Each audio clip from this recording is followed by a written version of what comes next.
أعوذ بالله من الشيطان الرجيم. بسم الله الرحمن الرحيم. ودخل معه السجن فتيان قال أحدهما إني أراني أعصر خمرا وقال الآخر إني أراني أحمل فوق رأسي خبزا تأكل الطير منه نبئنا بتأويله إنا نراك من المحسنين. قال لا يأتيكما طعام ترزقانه إلا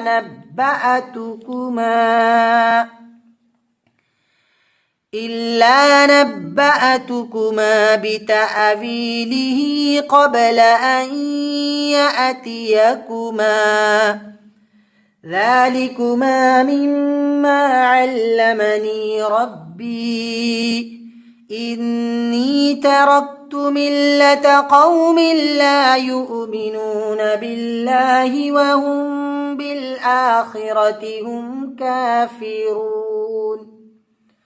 واتبعت ملة آبائي إبراهيم وإسحاق ويعقوب ما كان لنا أن نشرك بالله من شيء ذلك من فضل الله علينا وعلى الناس ولكن أكثر الناس لا يشكرون.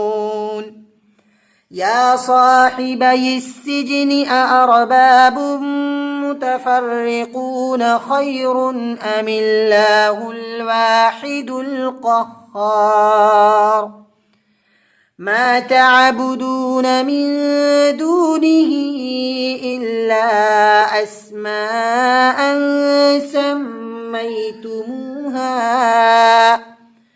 سميتموها أنتم وآباؤكم ما أنزل الله بها من سلطان إن الحكم إلا لله أمر ألا تعبدوا إلا إياه ذلك الدين القيم ولكن أكثر الناس لا يعلمون. يا صاحبي السجن أما أحدكما فيسقي ربه خمرا وأما الآخر فيصلب فتأكل الطير من رأسه قضي الأمر الذي فيه تستفتيان. وقال للذي ظن أنه ناج منهما اذكرني عند ربك فأنساه الشيطان ذكر ربه فلبث في السجن بضع سنين.